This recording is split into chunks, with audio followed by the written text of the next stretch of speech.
పసుపు కుంకుమతో పాలు పన్నీటితో శ్రీగంధపు ధారతో పంచామృతాలతో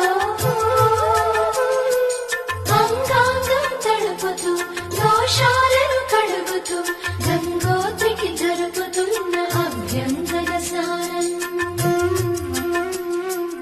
అమ్మా గంగమ్మ కృష్ణమ్మకు చెప్పమ్మా కష్టం కలిగించొద్దని, యమునకు చెప్పమ్మా సాయమునకు వెనకాడొద్దని, గోదారికి కావేరికి ఏటికి సెలయేటికి కురిసేటి జడివానకి దూకే జలపాతానికి నీతో బుట్టులందరికీ చెప్పమ్మ